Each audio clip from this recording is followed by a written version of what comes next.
Queridos irmãos, a paz do Senhor. Tudo bem com vocês? Aqui é o presbítero Josué, da Assembleia de Deus de Maracanaú, no estado do Ceará, presidida pelo pastor João Gonçalves Mendes. Você está conosco no canal Bereano Pentecostal, um canal voltado para o estudo da palavra de Deus e de desenvolvimento da vida cristã.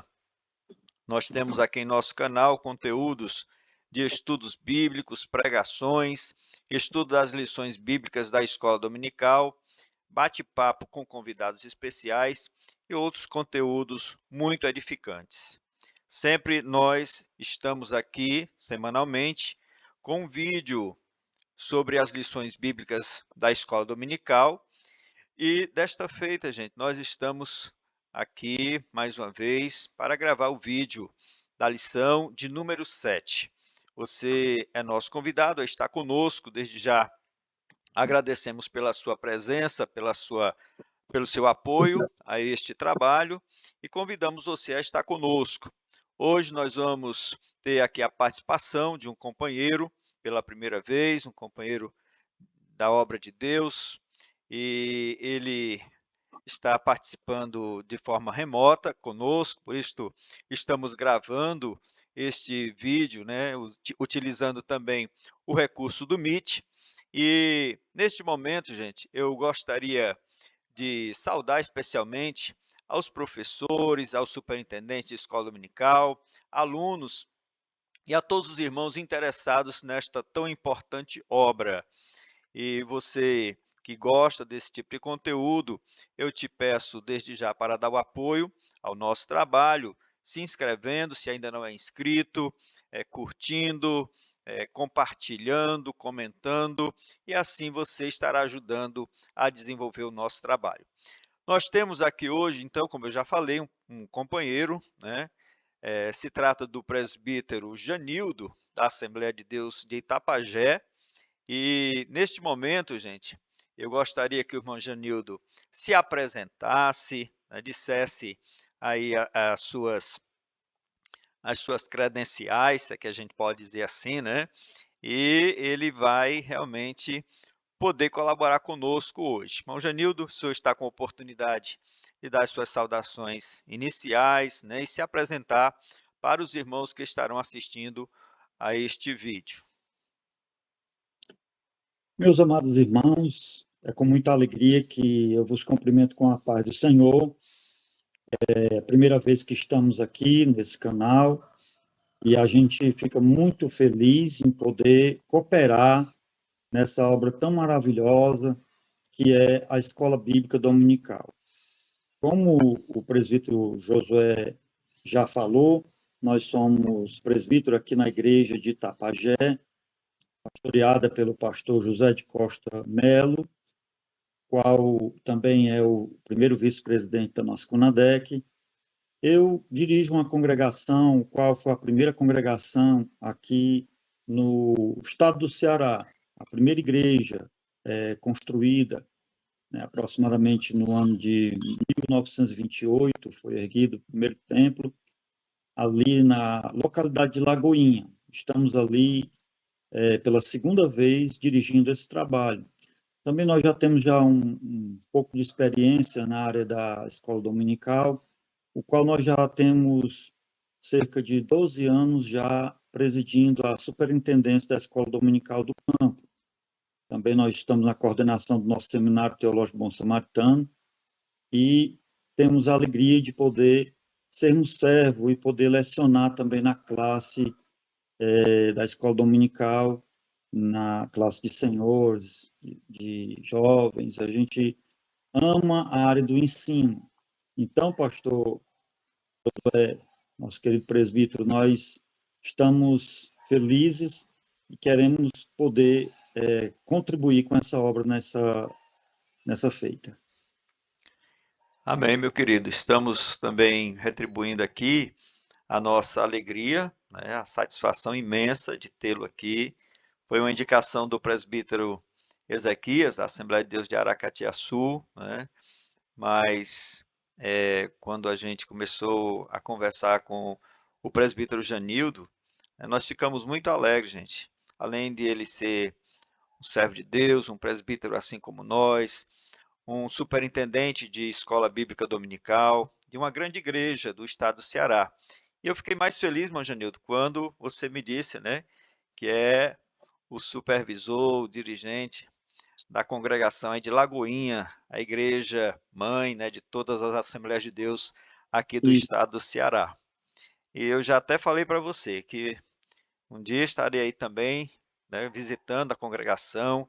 Temos muito interesse pela parte da história da nossa denominação, das Assembleias de Deus, né?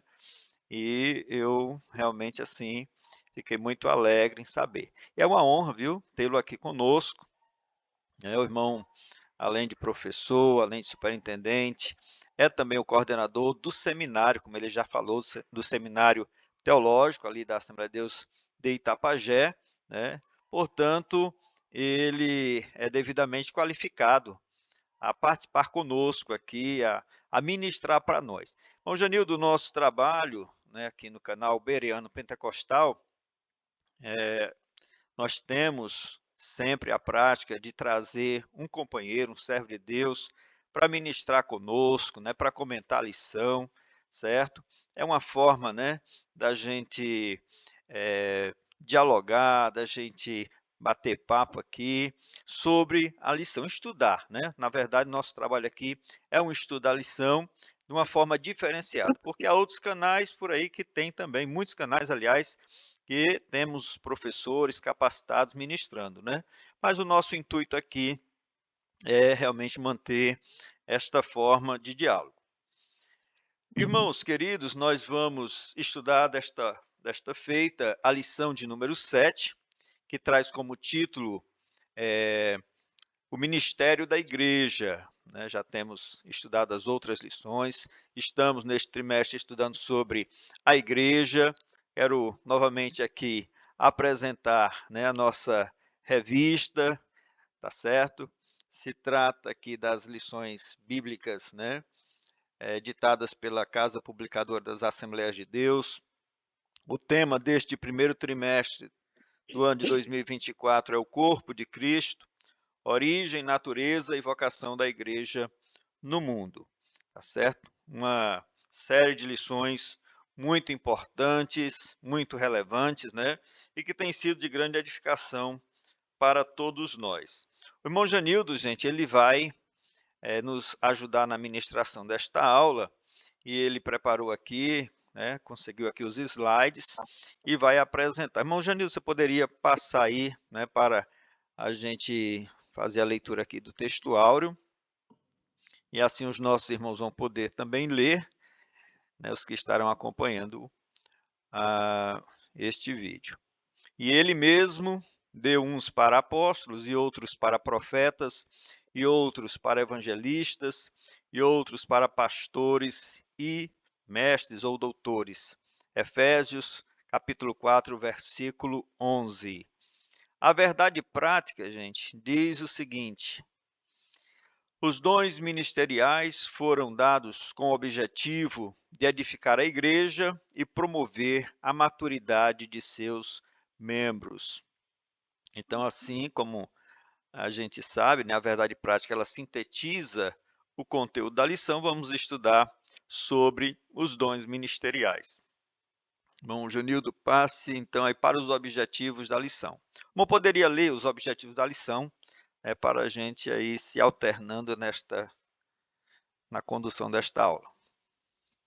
Pronto, os objetivos da lição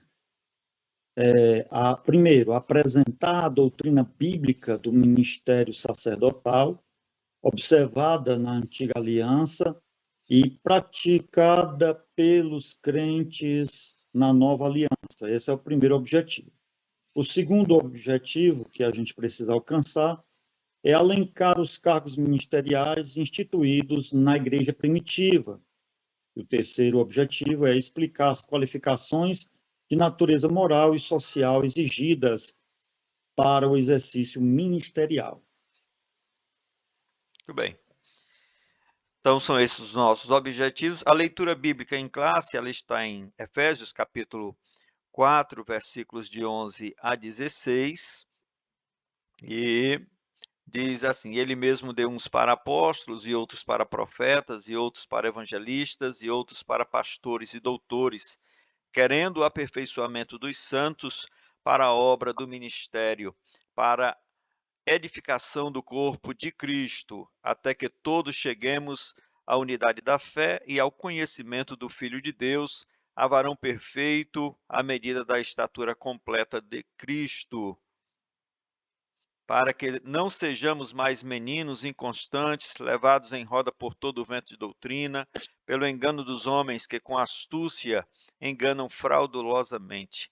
Antes, seguindo a verdade em amor, cresçamos em tudo naquele que é a cabeça, Cristo, do qual todo o corpo, bem ajustado e ligado pelo auxílio de todas as juntas, segundo a justa operação de cada parte, faz o aumento do corpo para a sua edificação em amor. Irmãos, agora nós vamos para a introdução da nossa revista, né? E a introdução, ela vai nos dizer o que nós vamos estudar nesta lição, né? Durante a lição, é uma visão panorâmica. Então, primeira coisa que nós vamos estudar é entender, né, o ministério e suas diferentes funções e ofícios e as qualificações exigidas para o seu exercício. Então, este é um dos pontos abordados aqui na nossa revista. Também nós vamos entender que o ministério sacerdotal, exercido por todos os crentes, sem distinção entre membros e liderança, né, nós vamos hoje trazer esta temática do sacerdócio universal, do sacerdócio de todos os crentes, né? Vamos também falar sobre o chamado divino para determinadas pessoas para exercer funções e ofícios específicos com a finalidade de servir a Igreja de Cristo e trabalhar no aperfeiçoamento dos santos. Ou seja, temos o sacerdócio universal, mas Deus, né, também chamou pessoas, determinadas pessoas, para funções específicas, para exercer nessas funções com a finalidade do aperfeiçoamento da igreja, do aperfeiçoamento dos santos. Então, esse assim é um resumo da nossa, da nossa introdução e também do que vamos poder apreciar durante o estudo desta lição. Eu quero passar a palavra agora ao irmão Janildo, né, para que ele faça os seus comentários, a nossa introdução e depois faremos o estudo dos pontos da lição. Meus amados irmãos, aqui nós vemos na nossa introdução algo realmente revelador para o início da igreja, porque a igreja estava iniciando, né? Paulo estava orientando na igreja de Éfeso e, ao estar orientando, ensinando a igreja de Éfeso, ele estava normatizando, né, como seria a funcionalidade, como seria a ordem para que os crentes pudessem exercer o ministério, né? A carta aos Efésios, ela foi escrita aproximadamente no ano 63 depois de Cristo, né? Paulo estava na sua primeira prisão em Roma quando escreve essa carta, né? Então, essa carta é uma das cartas da prisão, e ali Paulo estava preocupado como iria acontecer essa funcionalidade, como teria essa ordem. A gente sabe muito bem que nós estamos estudando nesse trimestre sobre eclesiologia, ou seja, a doutrina da igreja. E aqui nós encontramos Paulo, ele mostrando, né, essa lição aqui, nós vamos perceber que todos os crentes, eles têm o ofício de sacerdote, né? A gente vai pegar aqui, é uma lição temática que vai nos orientar nesse sentido. Pedro vai escrever na sua primeira epístola, capítulo 2, versículo 9, dizendo que vós sois geração eleita, sacerdócio real. Então, agora, a gente percebe que nessa nova aliança, Jesus, ele institui, né, algumas coisas que vão sair da restrição de apenas sacerdotes e passar agora para todos aqueles que aceitarem o Senhor Jesus, né, terem ele como sumo sacerdote, esses vão tornar-se sacerdotes universal. E também nós vamos ver que, dentre esses sacerdotes, vão sair cargos ou obras ou ministérios específicos, como nós já citamos aqui na lição, que ele deu alguns para apóstolos, né? Outros para profetas, outros para evangelistas, outros para pastores e doutores. Podemos fazer na nossa mão os 5 ministérios. E o próprio apóstolo Paulo vai dizer que esses 5 ministérios têm um propósito, né? Durante a lição aqui, nós vamos alencar todos esses propósitos, né? Então, isso é a nossa introdução que nós temos a fazer dessa lição. Ok. Muito bem, irmãos. Eu creio que ficou bem esclarecido, né? E assim, entendido essa apresentação do nosso assunto, nós vamos prosseguir agora aprofundando, né, os pontos que já foram apresentados nos objetivos e na introdução. Agora vamos para o estudo do primeiro ponto. O primeiro ponto, ou tópico, traz como título o ministério sacerdotal de todo crente. Eu creio até, irmão Janildo, que esse tema, ele, assim, para algumas pessoas dentro da igreja, ele é um pouco novo, né? Muitas pessoas, apesar de já exercer e praticar, muitos crentes são bem ativos, né? Mas Uhum. eles não sabiam, não sabem desse termo, né? Então nós estamos trazendo aqui. O primeiro subponto é o sacerdócio no Antigo Testamento. Aí vamos lá no Antigo Testamento. Quando surgiu o sacerdócio entre os hebreus? Queria que o senhor nos respondesse. Quando surgiu o sacerdócio entre os hebreus, né? E como ele veio a se tornar uma prática cerimonial complexa, né? Com todos aqueles ritos, Pronto, aqueles rituais. pronto. O sacerdócio, ele surgiu justamente desde dos primórdios, né? A gente aprende na ciência das religiões que essa forma de ministrar a Deus, né, a procurar cultuar a Deus, isso já vem inerente do ser humano, desde os seus primórdios, né, desde a sua forma primitiva, né? Então, de uma forma bíblica, pela história bíblica, a gente vai encontrar já o filho de Adão, Abel, né, no capítulo de número 4 e versículo de número 3, nós encontramos já Abel ministrando ali, fazendo um culto a Deus. Ali a gente já vê o exercício de um sacerdote, né, de fazer um culto a Deus, de preparar a oferenda, o altar e tudo para exercer esse ministério. E logo depois a gente percebe que um longo período de tempo, esse ministério era exercido a âmbito familiar, no âmbito familiar, e o patriarca, ele exercia esse ministério. A gente vai ver Abel, Jó, Abraão, e aqui parece que o autor só está querendo puxar desde do tempo dos hebreus, né? Quando surgiu. O tempo dos hebreus é desde Abraão, ou Abrão, né? Porque Abrão é o primeiro hebreu. Dele surgiu, né?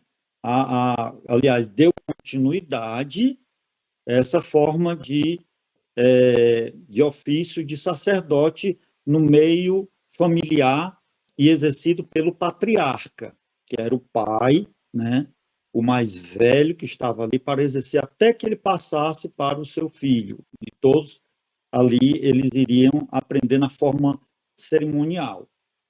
E depois, somente passou por uma forma mais complexa só no período da lei, quando o povo hebreu, né, eles vão para o Egito, passam mais de 400 anos ali no Egito, saem libertados por Moisés, e quando eles chegam no deserto, mais precisamente no Monte Sinai, o qual eles passam um ano ali, e Moisés sobe ao monte, recebe as tábuas e a lei do Senhor para eles, é que é instituído realmente agora a forma mais complexa desse, podemos dizer, cerimonialista, que seria o sacerdote, e haveria aí daqui começa algumas qualificações para o exercer desse ministério.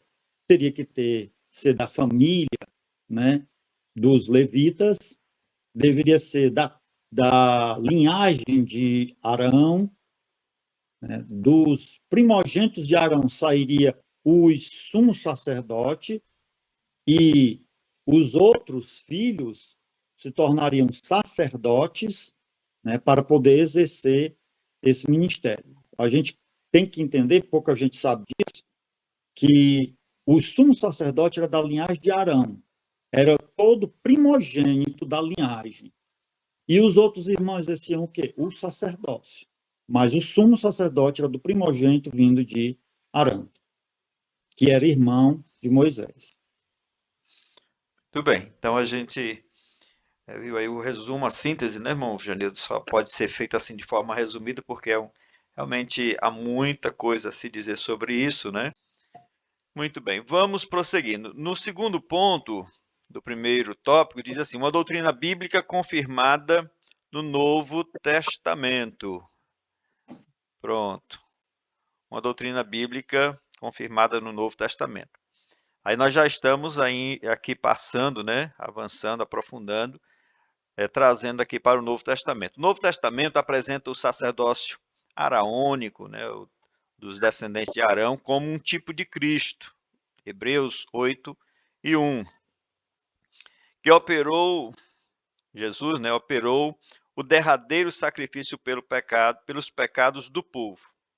E aí eu pergunto, irmão, né, o que mudou com isto? Com esse sacrifício de Jesus, o que é que mudou? Tá certo? Não há mais necessidade de sacerdotes? É a pergunta que eu lhe faço e deixo para o irmão fazer o comentário em cima desse segundo ponto. Pronto. O que o sacerdote fazia?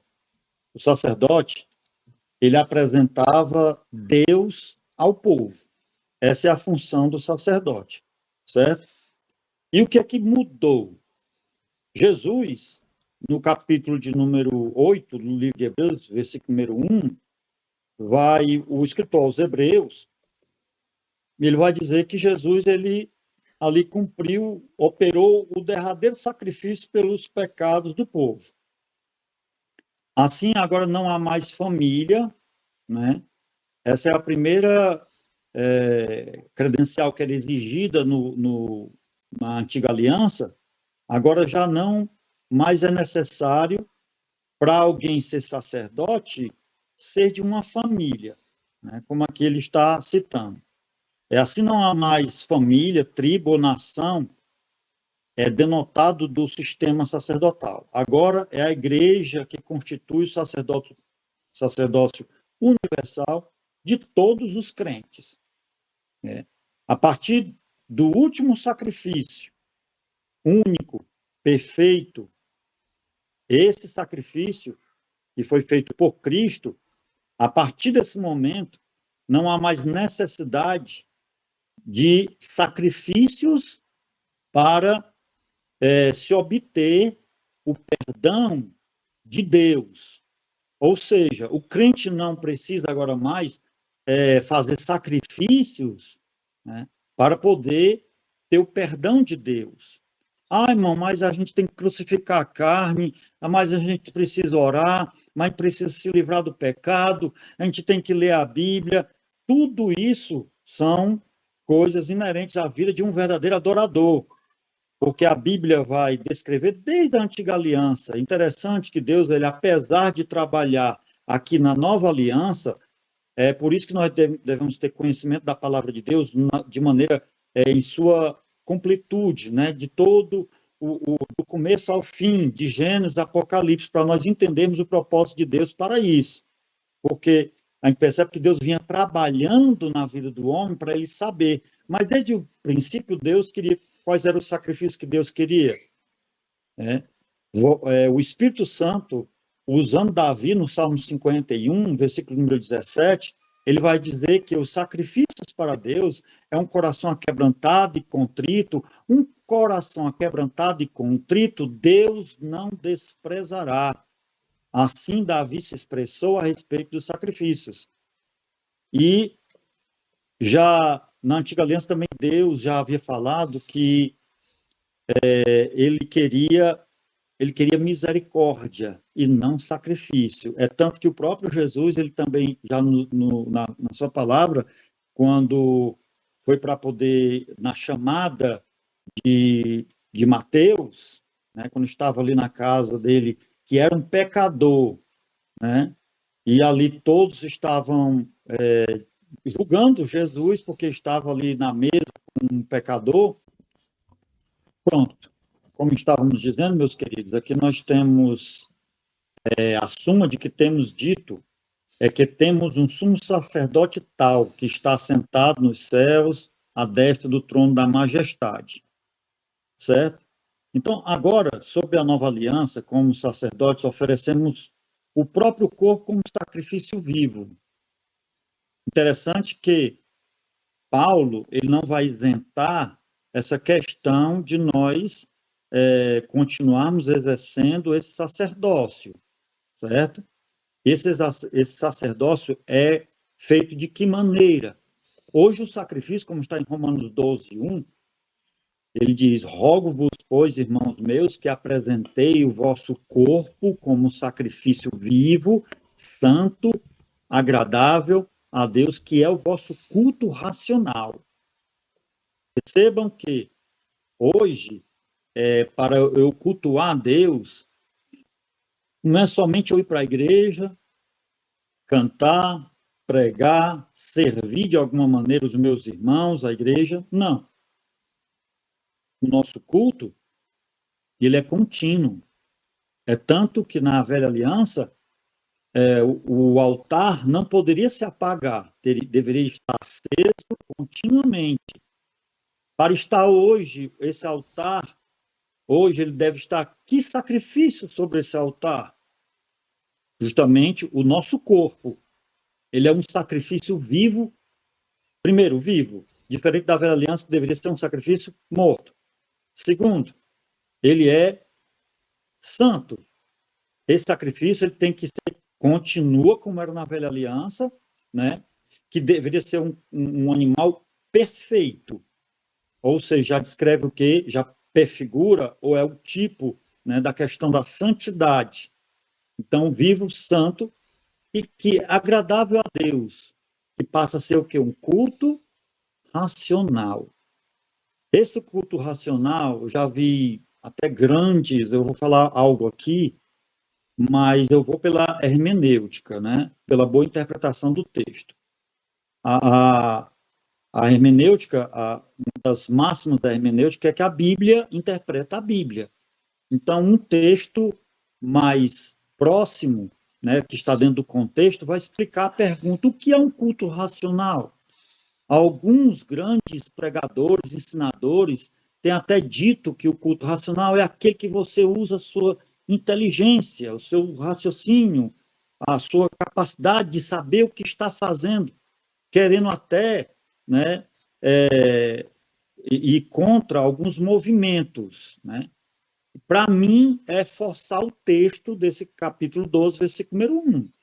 Porque o texto do capítulo 12, versículo número 1, você percebe o que é um culto racional. O culto racional é você apresentar o seu corpo como sacrifício vivo, santo e agradável a Deus, que é o vosso culto racional. Amém? Amém. Então, proclamamos, ministramos louvor, a gente vai perceber também, né, que a ministração nesse culto é o que? Ministramos louvor com fruto dos nossos lábios, capítulo 13, versículo número 15 do livro de Hebreus, que vai tornar aqui um contínuo louvor e adoração a Deus com os nossos lábios. A gente percebe que nesse texto aqui de Hebreus 13, 15, ele está na continuidade, vai dizer que isso é o fruto dos lábios daqueles que confessam o Senhor. Não é qualquer lábios. E não é apenas cantar. é daqueles que professam que Jesus é o Senhor. É mais ainda profunda, porque não dá para nós nos determos, que é muita coisa para a gente comentar. Intercedemos pelos outros. Opa, 1 Timóteo, capítulo 2, versículo 1.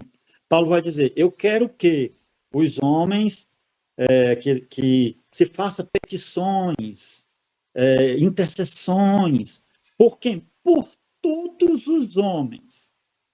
Ou seja, hoje, naquela época, né? Naquela época, o sacerdote, ele ministrava, intercedia pelo povo de Israel, né? Somente era uma exclusividade. Hoje nós temos a responsabilidade de orar por todos os homens, em todos os lugares. Porque é muita coisa assim para a gente falar, mas ó, lá em Efésios capítulo 6, nós vemos a continuidade da armadura de Deus. Nós vemos que o último item da armadura é orar em todo tempo por quem? Por todos os santos. Todos os santos que estão aonde? Na face da terra. Então, é uma grande responsabilidade que nós temos como sacerdote nessa nova aliança. Não é fácil. E, além disso tudo, nós ainda temos a responsabilidade de proclamar as virtudes daquele que nos chamou das trevas para a sua maravilhosa luz e mantermos em comunhão direta com Deus. Percebam como é grande a nossa responsabilidade. Essa lição, ela vem nos trazer isso, presbítero irmão Josué Batista, há uma grande responsabilidade que nós temos sobre os nossos ombros. Se me permite ainda mais, na antiga aliança, nós percebemos que Isaías, ele vai dizer assim, um menino nos deu, capítulo 9 do profeta Isaías, um menino nos deu, um filho, sim, nos nasceu. O principado está sobre os seus ombros. Você sabe o que significa esse texto? O principado está sobre os seus ombros. Digo, o principado está sobre os seus ombros. O que significava isso? Lá na antiga aliança, o sumo sacerdote, quando ele entrava para poder oferecer sacrifício no Santo dos Santos, ele levava sobre os seus ombros aqui, né, como fosse um tabletezinho aqui em cima, né, dos seus ombros, com todo o nome das 12 tribos de Israel, 6 do lado esquerdo e 6 do lado direito, certo? Então, o principado estava sobre os seus ombros, levando o quê? Toda a responsabilidade da tribo de Israel estava sobre os seus ombros. Olha que grande responsabilidade é. E aqui nós temos essa grande responsabilidade de levar agora sobre os nossos ombros, não é somente a tribo de Israel, mas toda a humanidade. Nós temos responsabilidade. Quando eu Glória a digo assim, Deus. nós, não a minha pessoa individual, mas a igreja do Senhor Jesus tem essa responsabilidade. Glória a Deus.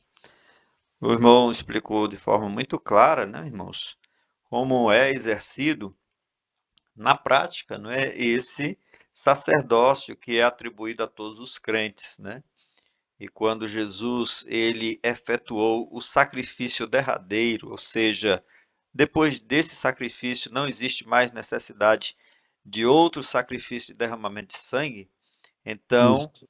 este ofício sacerdotal saiu, como o nosso irmão já falou, de uma família e passou para todos os santos, para todos os crentes. Então é responsabilidade nossa, minha e sua, de exercermos este sacerdócio, né?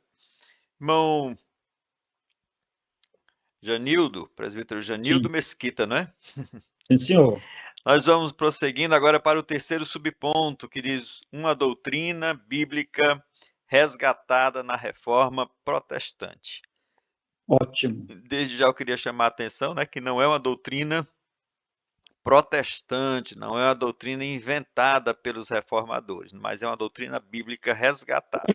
Aí a pergunta é: Ótimo. sabemos que essa doutrina foi sendo negligenciada pela igreja após a partida dos apóstolos, até que o sacerdócio de todos os crentes foi reduzido à liderança, né, ao clero, fazendo assim surgir os sacerdotes católicos, o chamado clero, os padres, os bispos, o papado, né? De que forma essa doutrina foi resgatada e em que momento histórico? Aí nós estaremos abordando um aspecto histórico, né, dessa doutrina que eu quero que o irmão agora passe a comentar. Pronto. É uma doutrina que foi resgatada justamente na Reforma, né? Em 1516, nós temos o pontapé inicial, né, de Martim Lutero, fixando as 95 teses na Só uma pequena Cátedra de correção, Wittenberg. 1517, né? Sim, exatamente. Aí, começando em 1516, Ah, que ele o foi, né? desenrolar. Em Certo. Ah, perdão. 1517 veio justamente a, a reforma protestante. Mas Martim Lutero, quando estava fixando essas 95 teses na Cátedra de Dia 31 de Wittenberg, na outubro, né? Alemanha, isso, no mês de outubro, exatamente.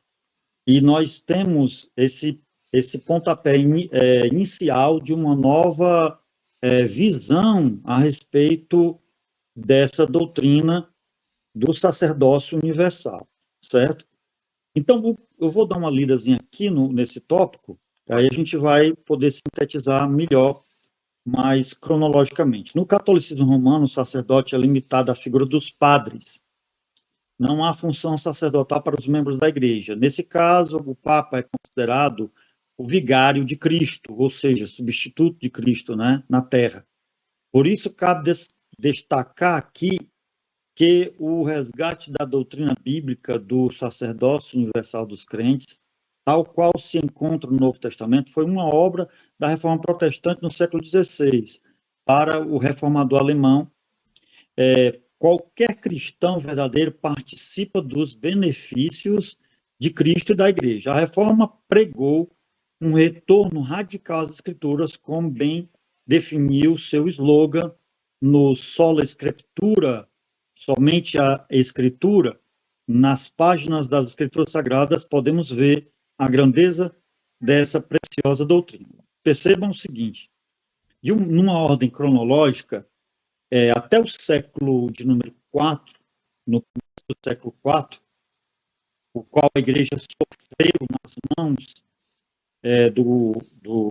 da perseguição romana, né? Primeiramente, a perseguição contra os cristãos, irmãos, começou na esfera religiosa. Depois passou a perseguição para a esfera estatal, né? Governamental, vindo o império, vindo perseguir a igreja. Isso aconteceu já na década de 70, né? Na década de 70 do primeiro século, quando Paulo já vinha sendo perseguido já pelos religiosos, e agora o imperador Nero, né, no século I, na década de 70, ele coloca fogo em Roma e coloca culpa nos cristãos, certo? Na sua loucura, né? Ele fez isso. Então, daí começa uma perseguição ferrenha do império contra a igreja. Paulo é morto, é decapitado, e a igreja é perseguida de uma forma muito severa. E daí passou para todos os imperadores, né? Na época de João, né, Domiciano, perseguiu a igreja na década de 90 e mandou João ser colocado no óleo, no azeite fervendo, e João entra no azeite e sai, né, intacto, né, como um milagre de Deus. Ele é mandado para a ilha de Patmos, tem a revelação do livro do Apocalipse, e João, quando chega a uma idade, ele morre e fica os seus discípulos, né? Fica os seus discípulos, aí dá continuidade Papias, Policarpo, e daí por diante. Até aí começa o período, podemos dizer, o período patrístico da igreja, o período patrístico, que é justamente do século II até o século de número 4. Até chegar ao século de número 4, quando Constantino tem aquela visão de uma cruz no céu, em chamas, faz um voto que se ele ganhasse a guerra, ele se converteria ao cristianismo, né? E ele se converteu, entre aspas, né? e ele aplaca a questão da perseguição contra a igreja. E após ele, Teodósio, ele vai assumir o império e ele vai oficializar o cristianismo como religião oficial do império.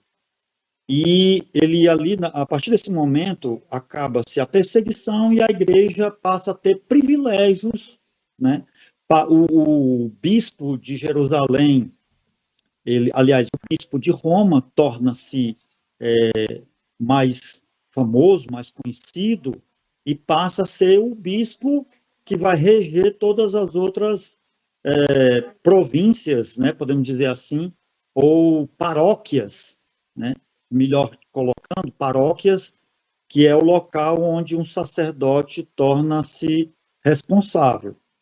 Então, do século IV até o século de número 16, podemos dizer que começou a era das trevas da igreja, o qual eles formam o clero, né, de pessoas que eram apenas o Estado que oficializava eles como sacerdotes, como bispos, e passa realmente a união do Estado com a religião, que foi mais de 1000 anos para nós entendermos que não funcionou. Foi gerada as cruzadas, foi gerado a Santa Inquisição, né, de perseguição e morte dos crentes, de pessoas que queriam servir a Deus, e também a Bíblia ela foi traduzida por Jerônimo, né, nesse século IV também, para o latim, e aí tornou-se a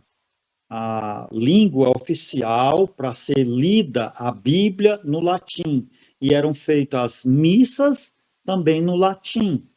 E ninguém poderia citar a palavra de Deus ou orar com a palavra de Deus, com os textos sagrados, na sua própria língua, deveria ser no latim. Se não fosse, iria ser queimado na Inquisição. Então, eu estou dizendo isso para poder a gente ver e ser norteado de toda a história, como tudo aconteceu. Então, ficou tão distante do membro comum da igreja tornar-se alguém que tivesse acesso a Deus, porque eles fizeram que somente quem tinha acesso a Deus eram os padres e os bispos, o clero, tinham acesso de aprender a Bíblia na língua latim, porque ela foi a tradução para o idioma ocidental, né? E aí, essa Vulgata Latina, né, que é a tradução de Jerônimo, tornou-se, então, a Bíblia deles, né, que até hoje é a tradução vindo da Vulgata Latina. De maneira que nós vamos ver que, a partir desse momento, Martinho Lutero ele percebe que todo cristão deveria ter acesso à Bíblia na sua própria língua. Não somente Martinho Lutero, mas outros, John Hus, né, antes, né, outros que lutaram, Tyndale, né, na Inglaterra, também lutou para poder ter a Bíblia na sua própria língua, para que todos tivessem Savonarola, acesso né, da palavra de Deus. Isso, Savonarola também. Então, para eles terem o acesso e poderem orar, eu indico um filme muito bom, que é o Fora da Lei de Deus, que é a história de Tyndale, né? A sua luta para poder traduzir a Bíblia para a sua própria língua. Então, queridos, nós entendemos assim que, a partir desse momento, ficou muito distante para uma pessoa comum ter acesso a Deus, né? Era apenas através dos sacerdotes, do clero, do papado, dos papas, né? Para quem tem dúvida a respeito dos papas, tem um livro muito bom de Jeová Mendes, Os 30 Papas que Envergonharam a Humanidade. Muito bom esse livro, certo? Eu não sei se eu tenho ele em PDF, mas eu tenho ele físico. É interessantíssimo. Então, queridos, a partir da reforma, quando Martinho Lutero entende isso, Deus levanta Martinho Lutero, levanta outros também para fazer essa reforma, o que passou, ele passa a entender que todo cristão verdadeiro participa dos benefícios de Cristo e da igreja. Todos agora podem ser sacerdote, todos agora podem exercer, tem livre acesso, né? Porque o véu do templo, como está em Hebreus capítulo número 10, o véu do templo ele se rasgou de alto a baixo. Agora, todos, pelo sangue de Jesus, têm acesso a entrar na presença de Deus, sem precisar mediador. Paulo vai dizer, isso é muito enfático para o católico, por exemplo, que em 1 Timóteo 2,5 vai dizer, porque há um só Deus e um só mediador entre Deus e os homens, Jesus Cristo, o homem. Então, mediador entre Deus e os homens agora quem é? Jesus. Quem são os homens? Toda carne. Porque agora o Espírito de Deus é derramado aonde? Sobre toda a carne. Promessa de Deus foi cumprida no dia de Pentecostes também. Glória a Jesus. Então nós vemos aí, o irmão fez um resgate bem interessante, né, da doutrina bíblica do sacerdócio universal. E realmente, gente, é uma lástima, uma pena, né, que essa doutrina foi tão desprezada ao longo da história da igreja, né? Mas felizmente Deus levantou homens capazes no tempo certo para resgatá-la, né? E Lutero é o grande nome, né, deste momento histórico. E, irmão Janildo, nós vamos prosseguir, porque o tempo passa rapidamente, nós vamos para o segundo ponto, né? Pronto. A estrutura ministerial do Novo Testamento. E aí o primeiro, nós vamos agora avançando aqui e vamos nos deter nesse segundo ponto aqui, mas no ministério mesmo, né? Dentro do Novo Testamento. E o primeiro subponto é o ministério quíntuplo, ou os 5 ministérios, né? Sim. O texto de Efésios 4:11 diz que Deus pôs na igreja apóstolos, profetas, evangelistas, pastores e mestres. Essa relação é descrita comumente como ministério quíntuplo da igreja. O irmão poderia nos dar uma definição de cada um desses ofícios? Aí o irmão Pois vai não. nos apresentar, não é? Cada um desses ministérios, desses ofícios, para o entendimento dos irmãos. Pronto. O que é que diz a nossa primeira... nós falamos aqui de uma das súmulas, né, da Reforma Protestante, que é justamente só a Escritura. Então, para nós podermos nos basear em ministérios na igreja, hoje precisamos voltar para as Escrituras, porque, infelizmente, tem alguns ministérios aí que, podemos dizer, aparecem, ninguém sabe nem de onde veio, não tem nem base bíblica para isso. É assim? Então, o que é que nós vemos aqui? Nós temos 5 ministérios, como eu disse desde o início, 5 ministérios na igreja. O que nós entendemos é que Deus não dá igreja para pastores, né? Deus não dá igreja para pastores, mas dá pastores para as igrejas. Da mesma forma, Deus não dá igreja para profetas, para apóstolos, para evangelistas, para mestres, não. Mas dá mestres para a igreja. O que é que a gente entende com isso? Que não é o pastor que está recebendo um presente de Deus uma igreja, como se fosse algo que Deus estivesse dando para ele. Não. É a igreja que está recebendo de Deus um pastor. Isso a gente não pode esquecer, isso é básico. O texto sagrado já diz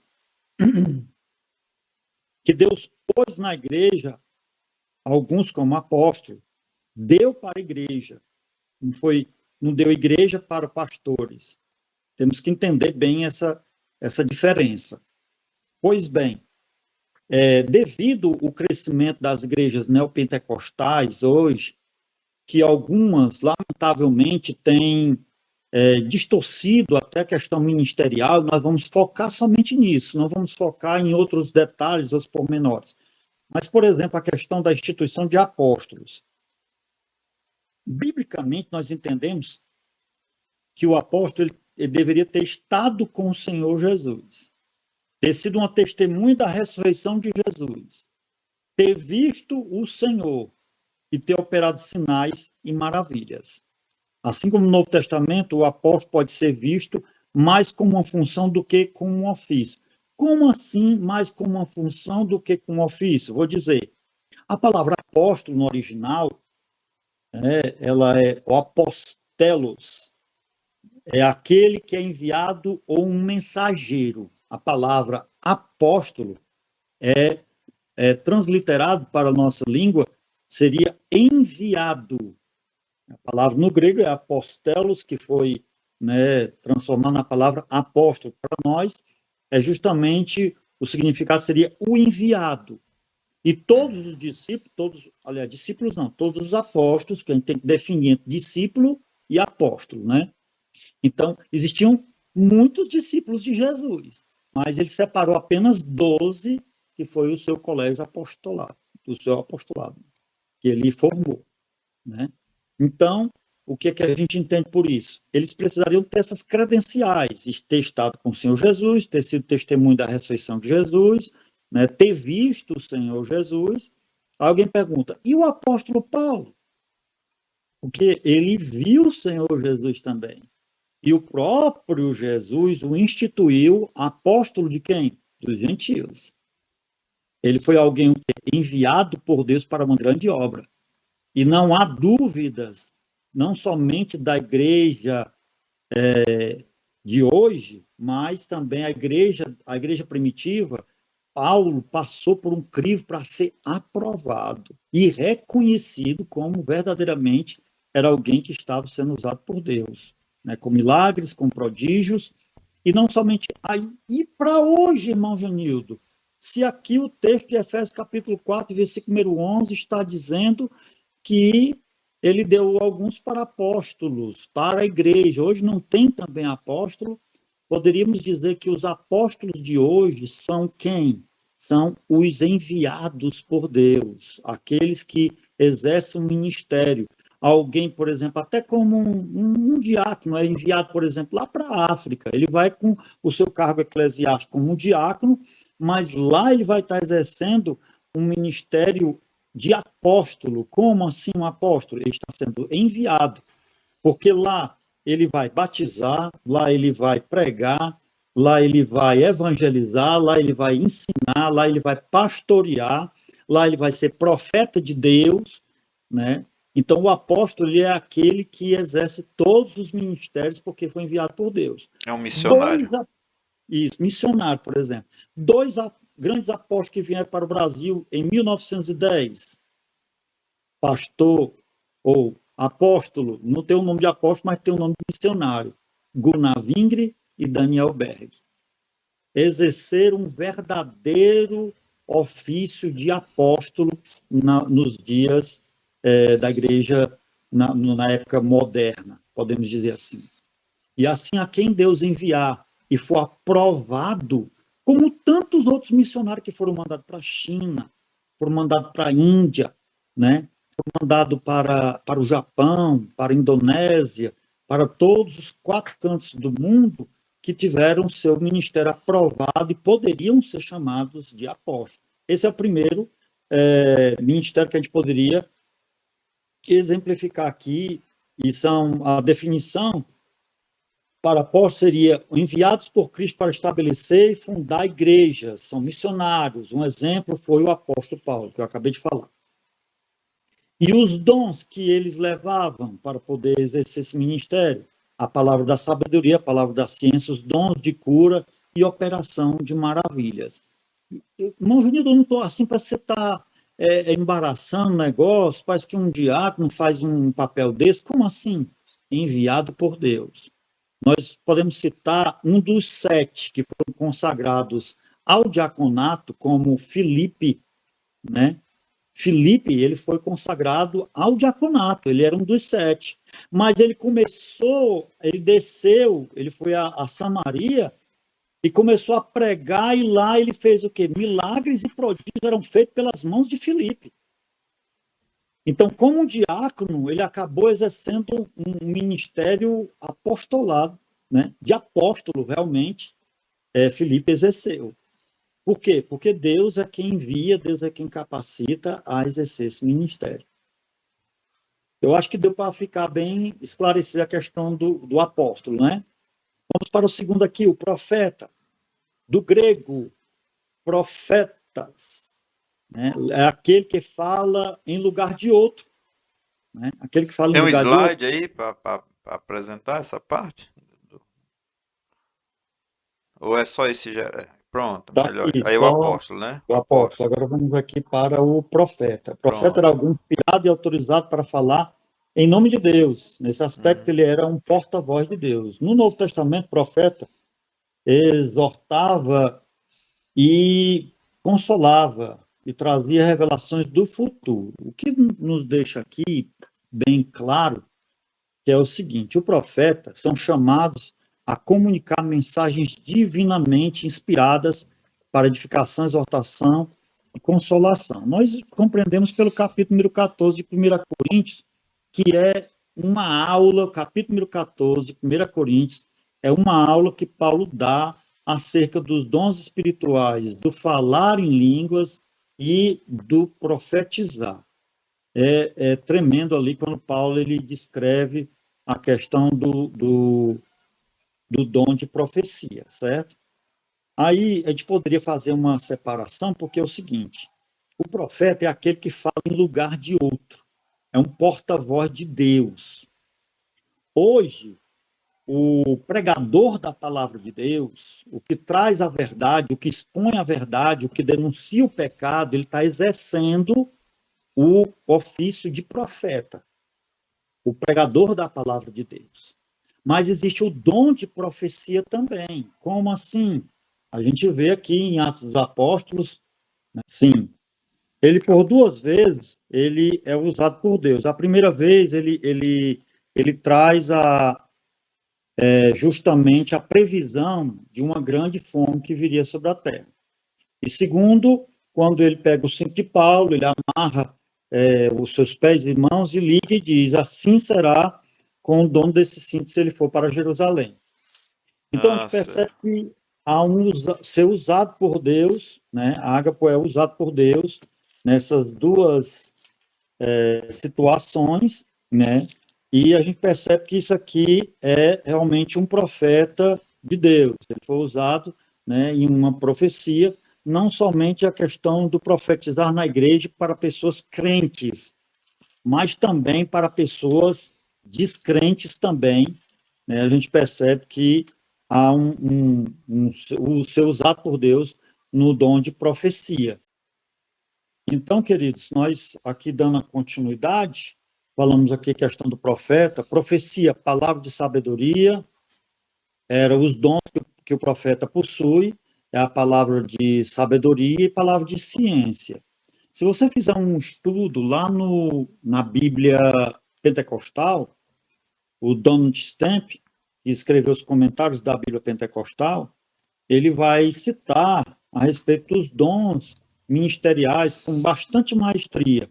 E quando ele cita a questão do dom de profecia, ele vai falar que o profeta ele é usado com mais precisão, com mais autoridade, quando ele é usado no dom de ciência. E ele descreve também esse dom de ciência também. Geralmente, eu já fui alguém que Deus usou alguém em profecia para mim, usando também o dom de ciência. O dom de ciência é justamente aquele dom o qual a pessoa ou o profeta é usado por Deus a falar algo que somente a pessoa e Deus saberia, né? Estava em âmbito espiritual, apenas na mente do crente com Deus.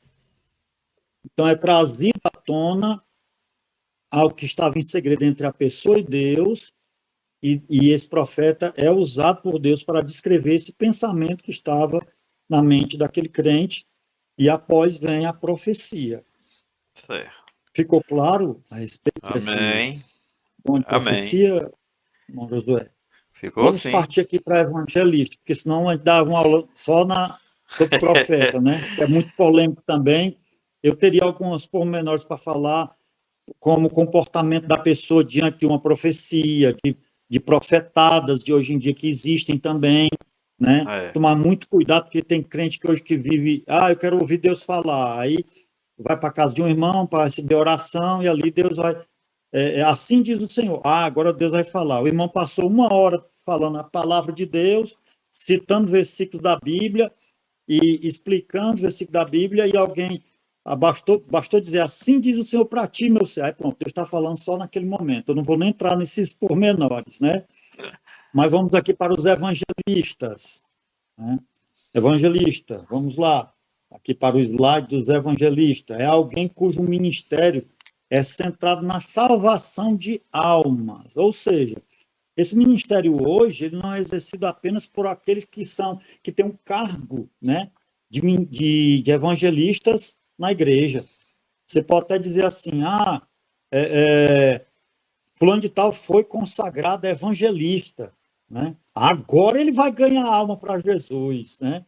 Agora ele vai exercer o ministério negativo. O ministério de evangelista é aquele que é centrado na salvação de almas. Eu conheço irmãs do sítio de oração que são verdadeiras evangelistas, né?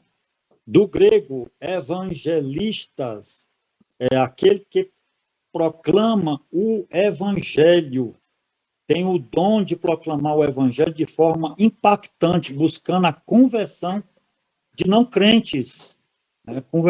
Procurando a conversão de não crentes. Filipe foi um exemplo de um evangelista. Eu citei ele como apóstolo, não foi? Mas ele também, a gente pode citar como um evangelista. Ele tem o dom de profecia, palavra da sabedoria, palavra da ciência, discernimento de espíritos e dons de curar, né? No dia seguinte, partindo dali, Paulo e nós que com ele estávamos, chegamos a Cesareia e entrando na casa de Filipe, o evangelista, que era um dos 7, perceba que ele era um dos 7, né? Mas ele ficava... Um dos 7 diáconos, né? Um dos 7 diáconos foi consagrado no capítulo número 6, e eu quero falar também do ministério de diácono, por isso que a gente tem que correr. Então, eu não vou nem me deter aqui na questão dos evangelistas, né? Tudo bem. Mas eu vou só citar aqui o Provérbios 11, 30, parte B, que diz o seguinte: quem ganha almas, sábio é. Não é isso? Ou seja, às vezes a gente chama alguém de sábio, mas sábio mesmo é aquele que ganha almas, né? Para o reino de Deus, segundo que está em Provérbios 11 e 30. Aí nós vamos vir aqui para pastores e mestres. O pastor possui a função de quê? De apacentar. Foi o que Jesus falou diretamente para Pedro. Pedro, tu me amas? E Pedro, amo, Senhor. 3 vezes o Senhor perguntou, né? Pedro, tu me amas? Pedro, tu me amas? Pois apacenta os meus cordeirinhos. Pois apacenta os meus cordeirinhos. Ou seja, apacentar, cuidar verdadeiramente de uma alma, é alguém que tem, que precisa de Jesus, que aceitou a Jesus, que precisa de um cuidado, que precisa de uma orientação, que precisa de instrução, que precisa de um discipulado, que precisa de um crescimento espiritual, batizar nas águas, né? Precisa ajeitar a vida. Eu costumo dizer, eu dirigi congregação durante 10 anos, dei uma parada devido a alguns problemas de ocupações da vida, ainda continuo ocupado e voltei a dirigir novamente agora, né? Já está com 1 ano e meio que eu estou novamente, 1 ano e 7 meses, dirigindo novamente congregação, e pelo tempo que nós ficamos, a gente já pôde ter uma certa experiência em saber o que é apacentar, o que é cuidar das vidas. Porque, infelizmente, tem pessoas que vão para a frente do trabalho e elas só querem serem generosas, serem amadas, e com esse pensamento não se dá para apacentar corretamente, porque o apacentar corretamente é falar a verdade, mesmo que isso venha a doer no momento. Quem apacenta precisa corrigir também, porque se ele não corrigir, aquela pessoa vai continuar no erro, vai permanecer ali, né? São pequenas coisas que, numa apacentar, a gente direciona a pessoa. Tem pessoas que acham que dá oportunidade para cantar, pregar ou ensinar, e não estando com a vida bem, está fazendo um bem por essa pessoa, não está fazendo um bem. O bem que o pastor faz por um membro, que muitas das vezes precisa ser disciplinado, né? Vai ter uma lição nesse trimestre, vai falar sobre disciplina. A disciplina é um remédio para quem está doente. E quem é que aplica? O pastor que está apacentando aquela ovelha precisa aplicar. Então, aqui no versículo número 16, tornou a dizer-lhe segunda vez: Simão, filho de Jonas, amas-me? Disse-lhe: sim, Senhor, tu sabes que eu te amo. Disse-lhe: apacenta as minhas ovelhas, cuida delas. E nós vamos entrar agora aqui no ministério de mestres, né? Dos mestres. Qual é esse ministério do mestre? A base para nós falarmos do ministério o ministério de mestre ou então de doutor, vem do grego. Eu acho muito bonito aqui essa palavra grega aqui, de mestre, que vem, o nome é disdakalos, que deu origem justamente à palavra didática, né? Didática. Interessante isso, porque é aquele que ensina, um mestre ou professor, tem o dom de ensinar e explicar as escrituras, proporcionando compreensão mais profunda da palavra de Deus. Paulo destaca a importância deles, 1 Timóteo, capítulo 4, versículo 11 ao 16, que diz que toda a palavra ela é proveitosa para corrigir, redarguir, para que o homem de Deus seja perfeito e perfeitamente preparado para toda boa obra. Então, interessante nós notarmos que o ministério de mestre não é apenas aquela pessoa, às vezes chega uma pessoa, aceita Jesus na igreja, ele é formado, ele tem pós-graduação, ele tem um mestrado, aí alguém pode dizer assim: rapaz, um camarada desse é ótimo para ser professor, vamos colocar ele para ser professor? Não, infelizmente não funciona assim as coisas. Bom é nós sabermos que uma pessoa dessa pode vir a ser um bom ensinador, sim, pode vir a ser um bom professor, mas vai ter que passar pelo um discipulado, primeiramente, vai ter que ser ensinado, vai ter que se sentar para aprender, né? Existe uma máxima da pedagogia que diz que quem não se assenta para aprender não pode se levantar para ensinar. E é justamente isso que a gente precisa ensinar, até alguns pastores, porque tem pessoas que vêm lá do mundo, que têm uma certa eminência, aí chegam na igreja por causa dessa eminência, é um cantor do mundo, é um artista do mundo, vamos botar logo ele para o cargo de evangelista para ele pregar, dar o testemunho dele. Se ele não aprendeu nem a ser crente primeiro, meu irmão, vamos ensinar essa vida a ser crente primeiro, para ele poder depois levantar para ensinar. E uma coisa que não pode faltar para o mestre, o professor de escola dominical, é a dedicação ao ensino. Dedicação ao ensino. O professor da escola dominical ele tem que se dedicar.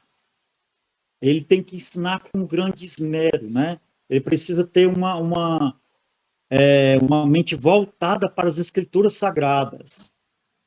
Então, querido Josué, é isso que a gente aprende com a palavra de Deus. Amém. Ele precisa ter experiências vividas. Ele, no Salmo 119, verso de número 130, diz que a exposição das tuas palavras dá sabedoria e luz aos simples. Quando a gente olha para esse texto, nós nos encontramos nessa situação de expor a palavra, de levar os crentes à palavra. Ela é quem muda, ela é quem transforma, né? Ela é quem corrige, quem limpa o crente, é a própria palavra. Mas ele também tem que ter experiências para poder passar, ele tem que viver. Eu não sei como é em Maracanaú e nem em outras igrejas que os irmãos, porventura, estejam nos assistindo. Mas deixa eu dizer aqui uma coisa. Tem igrejas que, lamentavelmente, que eu já vi, de dirigentes e pastores pegam vamos pegar aqui fulano de tal para ver se ele presta pelo menos para ser professor da escola dominical. Vamos experimentar ele aqui para ser um professor de escola dominical. Um dirigente, um pastor que faz um negócio desse, ele não tem noção do que ele está fazendo. Porque, primeiro, para ser professor de uma escola dominical, ele está colocando alguém para ser um doutrinador. Para quem não sabe, professor de escola dominical é um doutrinador. O doutrinador ele vai ensinar a igreja, assim como o pastor ele vai estar dando a doutrina, também o professor da escola dominical ele está dando uma doutrina, não como a gente conhece no nosso meio eclesiástico, que o pastor dá a doutrina. Quem dá a doutrina à igreja é o pastor da igreja. Mas doutrina é um ensinamento que vai mexer com a cabeça de cada um, que pode colocar, pode esclarecer ou pode colocar dúvidas na cabeça de alguém. Aqui em Tapajé, nós fechamos isso e ensinamos para os dirigentes e dissemos para cada um que não pode botar qualquer pessoa para ser um professor de escola dominical. Só se a pessoa tiver uma conduta melhor do que de um obreiro. Para ser uma pessoa e para o ministério, tem um crivo, tem algumas qualificações. E para ser professor da escola dominical, não tem isso? Claro, deveria ter, e bem mais, a peneira bem mais fina, porque não pode ser qualquer um, não. O professor de escola dominical tem que ter uma conduta ilibada realmente, totalmente ser irrepreensível, como o bispo, né, o presbítero, ele tem que ser apto a ensinar. Né? E tem todos os requisitos para ser um presbítero e um diácono, que é o segundo ponto que nós já vamos adentrar, né, presbítero Josué? O serviço de diáconos e presbíteros. O Novo Testamento mostra como o diácono foi instituído. O sentido do verbo grego, diaconel, é o servir, e ocorre 37 vezes no Novo Testamento. Esse significado aparece em Atos 6 e 2. E os 12, convocando a multidão dos discípulos, disseram: não é razoável que nós deixemos a palavra de Deus e sirvamos às mesas. Da mesma forma, o substantivo grego diaconia ocorre 34 vezes no texto neotestamentário. Ele também aparece com esse sentido de servir em Atos 6 e 1. Vamos lá. Vamos falar um pouco sobre os diáconos. Uma vez uma pessoa veio me indagar, veio querer até um pouco afrontar. Imagina desse negócio de departamento infantil. Quem foi que inventou o negócio de departamento infantil? Na Bíblia não existe nem esse negócio de ministério infantil, departamento infantil. Deus disse para fazer isso. Tem tanta invenção na igreja de hoje que a gente não vê, que não existia. Aí eu fui e perguntei a essa mesma pessoa, respondi ela com uma pergunta: quem foi que mandou instituir os diáconos na igreja? A irmã: foi Deus. Aonde, irmã, que está, irmão? Onde é que está escrito isso? Que foi Deus que mandou instituir os diáconos na igreja? Você olha para a Bíblia, o capítulo número 6 do livro de Atos dos Apóstolos, não tem Deus ordenando a instituição de diáconos, não, de criando esse cargo. Por que foi que surgiu o cargo de diácono? E aí eu estendo para todo o desenvolver de toda a igreja ao longo dos séculos até os dias de hoje, que nós temos hoje como a igreja que nós conhecemos, a formação dos departamentos que já existem, como os que já têm, todos os departamentos infantil, de missões, né, departamentos de escola dominical, todos eles foram criados. Por quê? Pelo mesmo motivo que foi criado os diáconos também. Qual foi o motivo? Necessidade. Estavam os apóstolos querendo pregar a palavra de Deus, mas ao mesmo tempo precisavam descer para poder organizar as mesas, definir para ninguém receber mais do que ninguém. Precisava alguém gerenciar, né, toda essa divisão de alimentação para os gregos e para os judeus, porque a igreja era formada por judeus e gregos, e alguém estava vendo que a mesa dos judeus estava mais farta do que a mesa dos gregos. Por isso que foram instituídos os diáconos. Agora, foram instituídos de que forma?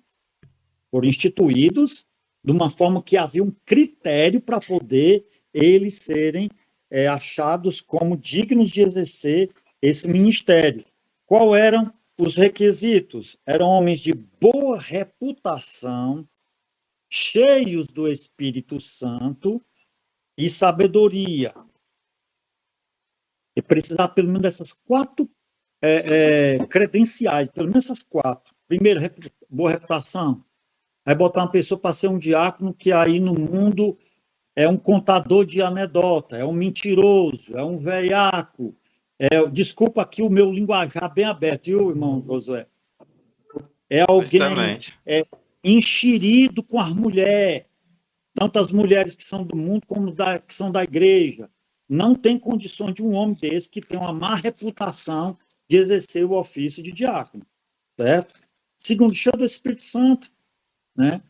Que esse homem seja cheio do Espírito Santo, que nele haja os dons do Espírito, que nele haja o fruto do Espírito, para que ele possa exercer bem o ministério, né? E que ele seja também cheio de sabedoria.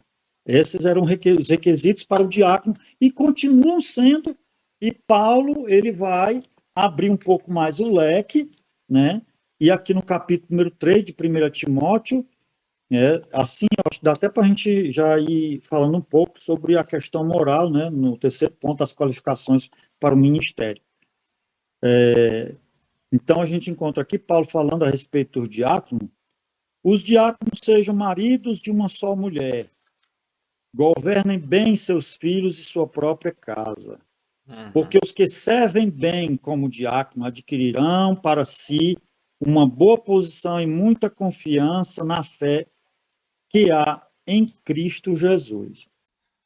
Então, queridos, nós, falando aqui ainda dos presbíteros, como eu dizia, quem almeja o episcopato, excelente obra deseja. Não é pecado a pessoa desejar o episcopato, não é pecado a pessoa aspirar, almejar o episcopato, isso não é pecado. A pessoa pode realmente querer, desejar e almejar. Porém, é necessário, em outras versões, em algumas convém que o bispo seja isso. Aí ele tem uma lista muito grande e para a instrução dos amados irmãos, para os neófitos, né, que talvez não ainda entendam, para os alunos que estão aprendendo, a gente pode dizer que o presbítero, ele não é qualificado, não são pelos dons espirituais que ele tem, de jeito nenhum. Não é pelo pregar dele, né? Não é pelo evangelizar dele, não é pelo profetizar, não é por nenhum dom espiritual. Pelo menos na lista, ele só cita um dom da graça, que é justamente o dom de ensinar. O presbítero seja apto a ensinar. Existem muitas qualificações aqui, eu vou apenas citá-las, né, para nós não perdermos mais tempo aqui nessa questão dos presbíteros. Mas é necessário ter essas qualificações, tá bom? Quais são as qualificações? Vai justamente para a parte pessoal do candidato. Vai justamente para a parte moral do candidato. Bom, Genildo, certo? Eu acho que a gente já consegue entrar no terceiro tópico aí, né? Sim. Pronto, a gente já faz aqui o link com o terceiro tópico e o senhor já explica as qualificações, tanto de natureza moral quanto social, né? Para o exercício do ministério em geral. O senhor está tratando dos presbíteros, mas também isso vale para os demais ministérios ou ofícios ministeriais ou dons ministeriais. Pronto. Sim. O presbítero, ele assume uma função pastoral. Não que ele seja um pastor consagrado, mas ele é alguém que pode exercer as funções de um pastor sendo autorizado por um pastor. Essa é uma questão eclesiástica, né? Mas nós vamos aqui para o terceiro ponto, para nós darmos as qualificações para o ministério. Primeiro, qualificações de natureza moral. Vamos lá. O apóstolo expõe as qualificações para o exercício ministerial em suas cartas pastorais. 1 Timóteo 3, do 1 ao 15, e Tito 1, do versículo 5 ao 9. Aqui listamos apenas algumas delas. Não apegado ao dinheiro, ou seja, não avarento. 1 Timóteo 3 e 3. Não dado ao vinho, não espancador, não cobiçoso de torpe ganância, mas moderado, não contencioso, não avarento. Queridos, aqui nós temos aqui que essas qualificações, como eu havia dito anteriormente, não são de dons, não são de dons espirituais. Não é porque prega muito, a fulano prega demais, nós temos que consagrar ele ao presbitério, que ele vai ser um evangelista, vai ser um pastor. Negativo. Tem que ir pela Bíblia, ainda tem que ir pela Bíblia. Se não for pela Bíblia, pelas qualificações morais, sociais, que o candidato ao ministério que deseja o episcopato tenha, ele não pode ser consagrado. Eu vou dizer aqui uma frase, eu vou desmistificar uma frase que é muito dita nos púlpitos, e eu vou concluir essa lição com essa frase. Porque as pessoas falam muito essa frase, dizer o quê? Deus não chama capacitados, capacita os chamados. Nós ouvimos muitos nos nossos púlpitos isso aí. É uma verdade? Depende onde é aplicada. Para o santo ministério do diaconato e do presbitério, não se aplica. Por quê? Porque a Bíblia diz que para ser um diácono, ele já tem que ser capacitado moralmente e socialmente. Para ser um presbítero, ele já tem que ser capacitado moralmente e socialmente. Espiritualmente. Ah, então é a pessoa que já vem desse jeito. Não, ela foi capacitada também pelo Senhor. O que não pode é, vamos chamar fulano de tal para ser um diácono. Aí ele não tem nenhuma das qualificações. Aí a pessoa, não, Deus é quem capacita. Não, não pode ser assim. Só é consagrado, só é reconhecido ou consagrado diante da igreja quem já for consagrado pelo Senhor. Quem já tiver essas qualificações é que podem ser chamadas para o santo ministério. Eu sou muito criterioso, presidente irmão Josué Batista, a respeito dessa questão ministerial. Muito bem. Então, Paulo, ele vai elencar aqui algumas qualificações, né, para exercer esse ministério. Ele até fala aqui que não seja apegado ao dinheiro. Lamentavelmente, a gente vê ainda muitas pessoas achando que o reino de Deus é um meio de vida, né? É um emprego, é uma profissão, né? Mas o reino de Deus e os ministérios que Deus tem para nós exercermos é chamada de Deus. Nós temos que ter consciência disso, porque a Bíblia descreve pessoas que nem tinham vontade de exercer o ministério e foram chamados por Deus. E para exercerem esse ministério, eles precisam ter um caráter. Eles precisam ter boa fama. Eles precisam de idoneidade. O que é uma idoneidade? Idoneidade é uma boa fama diante dos infiéis, diante das pessoas lá fora. E ser ainda exemplo dos fiéis, porque são orientações que Paulo dá para Timóteo exercer o ministério como pastor, que ele foi de Éfeso, né? Timóteo foi pastor de Éfeso. Então, o que a gente encontra aqui? Alguma delas? Não dado ao dinheiro, né? Apegado ao dinheiro. Ou seja, não seja avarento. Porque tem pessoas que dizem assim, rapaz, eu não estou ganhando nada com isso. Né? A pessoa está exercendo o ministério, eu estou ganhando nada com isso, eu estou gastando. Não é questão de gastar, você está investindo no reino de Deus. Quando nós buscamos primeiramente o reino de Deus e a sua justiça, as demais coisas nos serão acrescentadas. Ele deveria, aqui a revista ele fala a respeito do irrepreensível. O que é uma pessoa irrepreensível? Uma pessoa irrepreensível é alguém que não é digna de repreensão. Essa palavra irrepreensível realmente é algo muito pesado. Porque se nós formos olhar para Pedro, lá em 1 de Pedro, capítulo 5, versículo 1, ele vai dizer, eu que sou presbítero, a vocês os presbíteros, que eu também sou presbítero. O próprio Pedro, um homem que a Bíblia diz que eles procuravam colocar até os enfermos próximo a onde Pedro passar, pelo menos para sua sombra, passar e curar os enfermos. Mas Pedro foi um homem que foi repreendido tanto pelo Senhor, não vou dizer antes de ele se converter, não, vou dizer depois que ele se converteu. No capítulo 10, Deus mostra para Pedro de ele deixar de fazer acepção de pessoa. O próprio Deus repreendeu Pedro. Mas é Deus, né? Não somente Deus, mas um homem veio e repreendeu Pedro também, né? Lá na carta aos Gálatas, nós vamos encontrar Paulo repreendendo Pedro na cara. Por quê? Porque ele estava agindo podemos dizer assim, de uma... ele estava sendo dissimulado, a palavra é dissimulado. Ele, enquanto estava com os da incircuncisão, se comportava como um incircunciso. Quando os da circuncisão chegaram, Tiago chegou, né?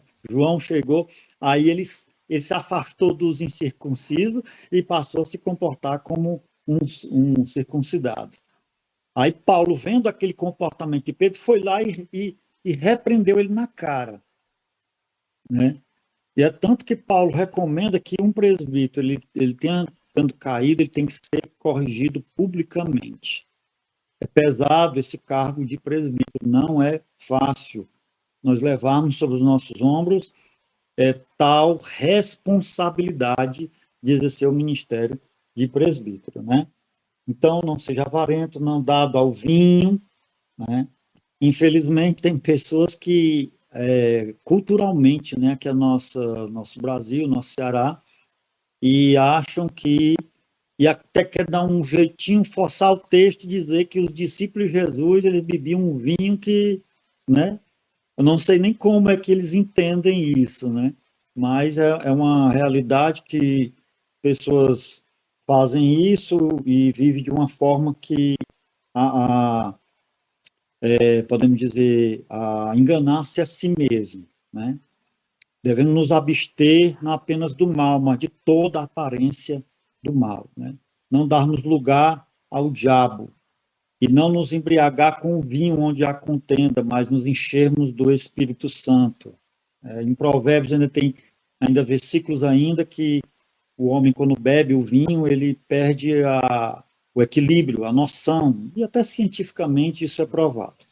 Então não dá, né, para harmonizar essa situação de forma nenhuma. Não espancador, ou seja, que seja uma pessoa equilibrada. Infelizmente, por aí se escuta de presbíteros, de até pastores que maltratam as suas esposas, né? E pessoas também que do seu convívio, coisa que não é conveniente para um presbítero da igreja, ou diácono da igreja também, espancador, não cobiçoso de ganância. Foi falar da questão da avareza aqui, né? Moderado, né? Não contencioso. Eu aprendi, pastor presbítero Josué Batista, que o presbítero ele é um amigo do pastor. Ele é uma pessoa de confiança do pastor, né? Ele não é alguém que está sempre com contendas, né? A gente está fazendo um multinho aqui, um multinho ali, né? O pastor está ensinando, está pregando uma coisa e ele está falando outra. Ele está exigindo uma coisa da igreja e ele está indo para o contrário. Não tem como. ele tem que ser um amigo dos pastores, eu não vou dizer nem do pastor, né? Dos pastores que ele vai estar sobre as ordens deles, né? Então, que significa a ausência de pecado. Eu aprendi isso aqui com o pastor Zezinho, no que diz respeito à consagração de presbíteros e diáconos, que às vezes se a gente for procurar erro nas pessoas para poder trazer eles para o ministério, nós não vamos trazer ninguém. Porque todos têm falha, todos têm erro, não tem ninguém que esteja isento de pecado, né? Mas que tem uma vida, como está aqui o texto, uma vida pessoal ilibada, acima de qualquer acusação legítima e de algum escândalo público, principalmente, né? O segundo ponto aqui é a qualificação da natureza social. Vamos passar aqui. Ao longo das cartas pastorais, verificamos também a necessidade de qualificação da natureza social, tais como o aspirante ao ministério não pode ser soberbo, isso é, arrogante e orgulhoso. Não é difícil? A Bíblia diz em 1 de João, capítulo 2, versículo número 15, filhinhos, não ameis o mundo, nem o que no mundo há. Se alguém ama o mundo, o amor do Pai não está nele, porque tudo que há no mundo, aí vai dizer a concupiscência dos olhos, a concupiscência da carne, e tem gente que não atenta para isso, que é o quê?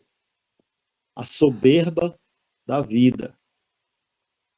Que essas situações de crentes, às vezes, aparentemente, eu estou dizendo candidatos ao ministério, aparentemente sem vícios de bebida, de cigarro, de festas, de jogos, uma pessoa que está dentro da igreja direto, dia e noite, é obediente aos pastores, mas, lamentavelmente, eles são o quê? Orgulhosos, soberbos. E esse pecado tem destruído muitas pessoas. E, lamentavelmente, destrói e elas permanecem onde elas estão, no pedestal onde foram colocadas. Igual quando colocam uma tartaruga em cima de uma árvore. O senhor já viu uma tartaruga em cima de uma árvore, já, irmão Josué? Não, nunca vi. Mas se, mas se o senhor vê uma tartaruga em cima de uma árvore, o senhor acha que ela subiu para lá ou foi alguém que colocou lá? Alguém colocou. Da mesma forma, é pessoas que estão num certo local que não foi Deus que colocou elas e não é o lugar para elas estarem. Foi alguém que colocou lá. Agora, o trabalho, sabe qual vai ser? Interessante. É tirar essa pessoa de lá. Vai ser tirar essa pessoa de lá, que já colocaram e agora para poder descer. Eu conheço igrejas do qual o presbítero era um adúltero. Um total adúltero. Desculpa estar sendo tão assim, rasgando aqui o verbo dessa forma, mas que eram adúlteros. A igreja sabia, o ministério sabia, e ninguém tinha coragem de tirar o abençoado de lá. Por quê? Amaldiçoado, né? Exatamente. Era um grande dizimista, era um homem rico da cidade, é quem praticamente sustentava os pastores, até que apareceu um que teve coragem e tirou esse presbítero de lá. Né? Tirou esse presbítero de lá, mas no dia que ele tirou, ele teve que ser escoltado, o pastor teve que ser escoltado da igreja para a casa pastoral pela polícia. E quando o pastor chegou dentro da casa pastoral, a casa pastoral ainda foi apedrejada. Viu? Não é brincadeira, não é fácil. Por isso que nós, cada dia mais, devemos ser criteriosos para os candidatos ao ministério. Não podemos ir para uma reunião de ministério e, ao estarmos lá, o pastor tem alguém contra fulano de tal, e aí a pessoa vai dizer assim, não, todo mundo, sim senhor, não dá certo demais, dá, sabendo de algum erro, de alguma falha que pode depois vir a eclodir, né, vir a explodir aquela bomba daquela pessoa, porque ela não era para ser colocado. Não, mas é meu amigo, mas ele serve muito bem a mim, né? Não tem como, não pode. Tem que colocar cada dia mais, tem que ser criterioso a chamada para o ministério. para ser exercida. Verdade. O aspirante ao ministério não pode ser soberbo. Já falei, a questão do orgulho, soberba, é algo muito sério. Ele não pode ser corrigido, ele não pode ser repreendido, porque senão ele se levanta. Se não fizer do jeito que eu quero, do jeito que eu gosto, esse pastor não presta para nada, né? Uma pessoa de difícil convívio social, alguém que, devido à sua soberba, mantém-se obstinado em sua própria opinião, age com teimosia e arrogância, irmão Josué. Que negócio sério. Porque convém que o bispo seja irrepreensível como dispenseiro da casa de Deus e não soberbo. É uma causa que dentro das igrejas alguém está deixando de tratar, né? Truculento, violento, aquele que possui um temperamento mais colérico, uma pessoa que não pensa duas vezes antes de agir de forma descontrolada contra outro, desqualificado para ser ministro do Senhor. Olha o que é que a gente vê aqui. O texto sagrado diz que o presbítero ele não pode ser iracundo, né? Ou irascível, ou Zangado, né? iracundo. Isso, que ele se zanga com facilidade. Né? Pastor João Ele. aqui, meu irmão, fala muito também do dengoso. Tem muito crente e obreiro dengoso, né? Com tudo ele fica por ali, amuado, e não quer mais ir para a igreja, não quer mais fazer nada, né? Esperando que alguém vá Quer lá ser levado adular, nos né? braços, né? O É, bichinho quer ser levado nos braços sempre. não pode, né? Uma pessoa dessa não está qualificada para Não. liderar ninguém se ele não consegue dominar as emoções, né? Não tem um autocontrole. Como é que uma pessoa dessa pode liderar a igreja de Deus, né? Governar a igreja? Não pode. Temperante, tem que ser temperante, tem que ter domínio próprio, manso. Por quê? Porque nós estamos aprendendo com Jesus, né? Aprendei de mim, que sou manso e humilde de coração. Ainda bem que Jesus disse que não é o que nasce manso, né? Que dentro da nossa igreja ainda tem uns que são mansos, é nato deles, é por natureza eles já são mansos. Mas eu, por exemplo, sou uma pessoa que tem um é, temperamento sanguíneo, né? Aí esse meu temperamento ele tem que ser trabalhado. Ele tem que ser trabalhado pelo Espírito Santo. E Jesus vai e diz o quê? Aprendei de mim que sou manso. Ainda bem que Jesus disse isso, porque senão eu estava fora. Por isso que nós estamos aprendendo com ele a ser manso e humilde de coração. A pessoa Glória a precisa Deus. ter uma mansidão para exercer o ministério, não se zangar com facilidade, esperar, não fazer um julgamento precipitado de algumas causas que no meio do povo de Deus precisa ser resolvida, né? Ou fazer partido, às vezes, o presidente Josué, existem situações que a nossa própria família sofre, e aí eu não posso agir pelas minhas emoções, tirando partido para a minha família. Eu não sei se o senhor entende o que eu estou querendo dizer. Entendi Às perfeitamente. vezes, o meu filho, a minha filha pode sofrer uma injustiça dentro da igreja, a minha esposa pode sofrer uma injustiça, e eu não posso julgar a pessoa como marido e nem como pai, mas sim como pastor, como dirigente, você entendeu? Entendi. Não é fácil, Ser é imparcial, sério, né? ser imparcial. Bem, Sendo assim, todos vão poder ver que a pessoa está agindo de moderação. glória a Deus. Eu estava Então, pensando, irmão Janildo, assim, no Antigo Testamento havia muitas exigências, mesmo a pessoa sendo da família de Arão, mesmo sendo todo, né, da linhagem de Levi, aí depois da tribo de Levi, ou da família de Arão, mas havia muitas qualificações mais físicas, né? Havia alguns impedimentos para que a pessoa exercesse, né? não Não podia poderia ser ser cego de um olho, anão, não não podia, poderia ter um testículo esmagado, era uma não série de poderia coisas, né? ser gago, né? Não poderia ser surdo, né? Não E, poderia ser é, manco, mas coxo. no Novo Testamento, essas, né, exigências, esses critérios, eles passam a ser mais no aspecto moral e social, né? Isso, Nada impede que exatamente. você, o pastor, ele seja cego de um olho, né, Não. fisicamente, né? Mas ele não pode ser cego de um olho moralmente, ou seja, ele não pode olhar só para um lado, favorecer só um lado, só uma pessoa, só um grupo, né? Ah, Então ele fazendo tem essa tipologia, né? isso, né?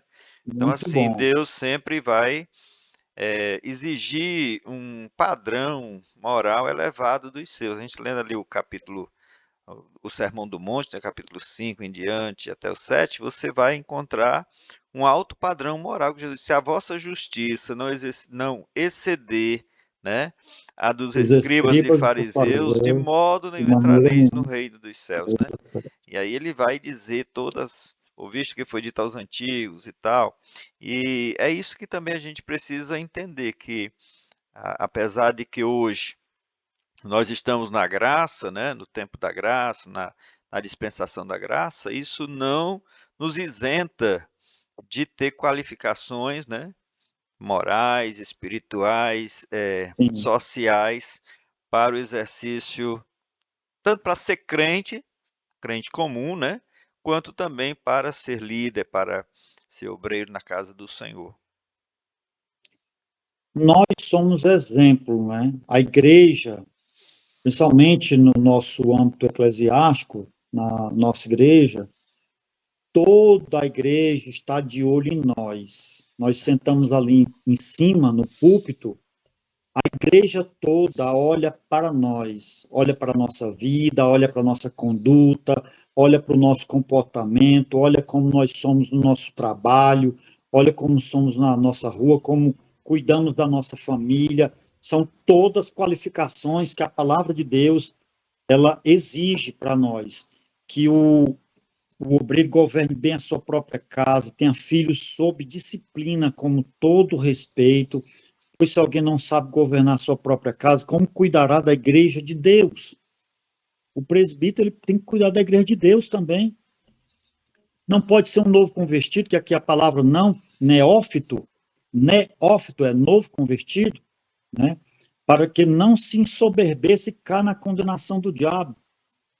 Mas é a pessoa novo convertido, esse menino aí tem futuro, esse menino aí tem capacidade, mas ele tem que passar por um processo, ele tem que Maduro. passar por um tempo de aprovação, não é da noite para o dia. Não, esse menino tem, vamos logo botar ele para evangelista logo, que ele tem um dom e tudo. E Paulo Não, até advertiu a Timóteo, não imponhas as tuas mãos sobre alguém precipitadamente, né? isso, Porque realmente exatamente. cai uma responsabilidade sobre aquele que consagra pessoas que não estão Sim. aptas a exercer o ministério. Irmão Até, Janildo, meu querido. Pode falar. até porque o exercer o ministério, ele tem que ser uma pessoa em todas as áreas bem Aprovado. comprometido, bem comprometido e aprovado. Por exemplo, a questão da família, né? Ele tem que ser aprovado também na questão da família. Às vezes é um rapaz, é um solteiro, mas é por isso que o diácono ele tem que ser casado, marido de quê? De uma só mulher. Ele tem que ter uma experiência, ele tem que ter filhos submissos, né? Às vezes o camarada é um fogaréu até grande demais, até quando ele se casa. Mas se acaba, casa, o fogo baixa. Quando aparece filhos, ele não anda mais nem na igreja, você entendeu? Não vou dizer que ele não tenha que cuidar da família, ele tem que cuidar que ele está fazendo o ministério também. Ele está exercendo o ministério, cuidando da sua família, da sua casa. Mas ele tem que ter um equilíbrio, né? Uhum. Tanto exercer o ministério, como cuidar também na sua própria casa. Nós vamos partir aqui para o terceiro e último subtópico, né? Eu acho que, Qualificações para o é, ministério. eu acho que, assim, ficou bem claro, irmão Janildo, né? E eu queria pedir ao senhor que, nesse ponto, o senhor também já partisse para a sua conclusão. O senhor faz aí o fechamento, faça a sua já a Pronto. conclusão, certo? e Tá depois a bom. gente vai fazer a As finalização. considerações também. Isso. Ao longo das cartas pastorais, verificamos também a necessidade de qualificação de natureza social, tais como que aspira ao o aspirante também não deve ser irascível, truculento, violento, aquele que possui um temperamento mais colérico, uma pessoa que não pensa duas vezes antes de agir de forma descontrolada contra o outro, desqualificando para ser ministro do Senhor. Nem iracundo, nem dado ao vinho, nem espancador, nem cobiçoso de torpe ganância. E aqui no terceiro e último diz, de acordo com as cartas pastorais, podemos afirmar que há qualificações claras para o exercício do ministério da Igreja de Cristo. Nesse sentido, os ministros do corpo de Cristo têm como requisito inegociável para o exercício do ministério as qualificações morais e sociais, conforme estudamos aqui. Então, nesse sentido, os ministros do corpo de Cristo têm como requisitos inegociáveis, né, irmão Josué? Esses requisitos eles são inegociáveis para o exercício do ministério, as qualificações morais e sociais, conforme estudamos aqui. O que nós estudamos aqui foi justamente que essas qualificações ainda são atuais para os nossos dias. Elas devem continuar sendo exercidas, continuar sendo colocadas em práticas para as qualificações dos candidatos ao ministério.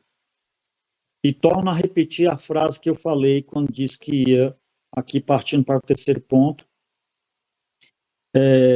que nesse caso Deus não chama para capacitar, mas Ele capacita para ser chamado para esse ministério. Então Deus só chama para esse santo ministério dos diáconos e presbíteros, e claro, a questão pastoral, quem já tenha essas qualificações. Amém? Amém. Então, nesta lição, vimos o ministério sob diferentes aspectos. Vimos que a doutrina do sacerdócio universal dos crentes é inteiramente bíblica. Todo crente tem o privilégio de apresentar a si mesmo e a outros diante de Deus, sem a necessidade de mediadores terrenos. Vimos também que Deus pôs na igreja alguns para exercício de determinadas funções específicas. Esses ministérios devem ser vistos como os dons de Deus para a igreja. Amém. Amém. Encerrou? Encerrei. Concluiu, muito Se bem. eu tiver alguma observação ou alguma pergunta a respeito. Não, eu creio que foi excelente, né, irmãos? Estamos gratos porque tivemos aqui uma excelente aula, uma excelente ministração. Nosso querido mestre desta aula, né, foi bastante profundo, né, e trouxe experiências, trouxe aí relatos, argumentos fortes, né, e a gente sai deste encontro fortalecidos, né, e realmente assim mais aprofundados no conhecimento da palavra de Deus a respeito da estrutura ministerial da igreja. A igreja, ela não inventa as funções, ela retira esse modelo da Bíblia, né? E assim ela faz com que realmente possa ter um corpo preparado de obreiros para liderar, para ensinar, né, para conduzir o trabalho do Senhor.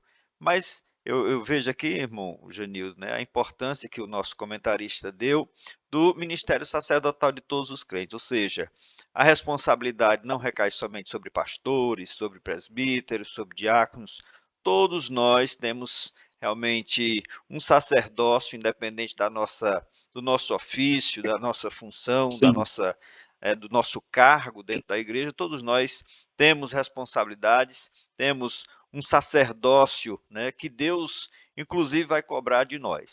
Então, quero agradecer ao meu querido irmão Janilton, foi um prazer muito grande, espero contar com você aqui outras vezes, né? Foi uma primeira experiência. Peço perdão porque houve alguns desencontros, mas finalmente deu certo, né? Esta aula estará disponível, se Deus quiser, amanhã, tá certo? E eu quero pedir ao senhor para fazer a sua despedida, tá certo? Encerrando aí a sua participação, e nós também estaremos aqui concluindo mais este trabalho, este estudo de uma das nossas lições da Escola Dominical. Pronto, eu vou concluir aqui, fazendo essas considerações finais, agradecendo em primeiro lugar a Deus, que pela sua bondade e misericórdia tem nos concedido ministrar a palavra do Senhor, e rogo a oração dos irmãos em nosso favor para que nós continuemos firmes nesse ministério, e convidamos os amados irmãos para conhecer a Igreja Mãe do Estado do Ceará, a Igreja de Itapajé, o qual nós temos aqui o ano inteiro congressos de escola dominical.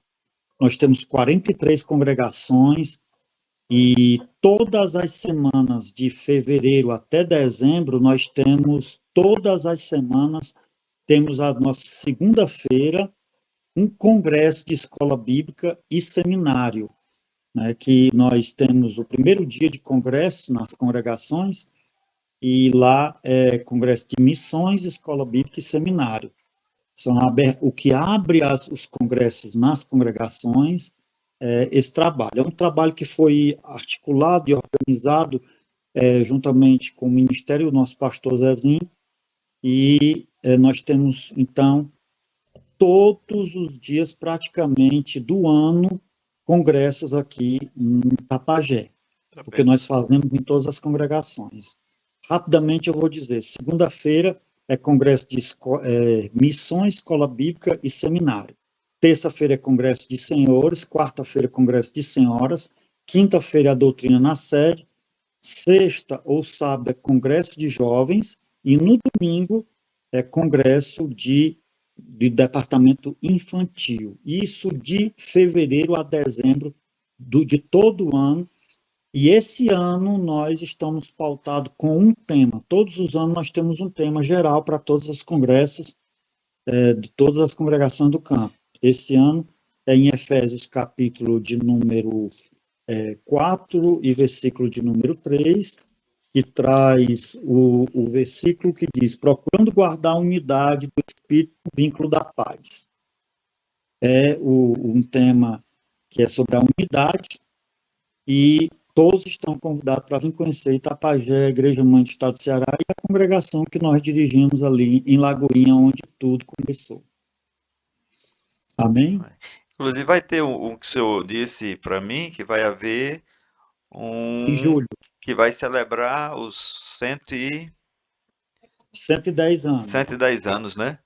Pronto, que eu espero passar por lá, nessa data aí, estar lá também. Amém? Amém. Em julho é o nosso congresso na congregação de Lagoinha, né?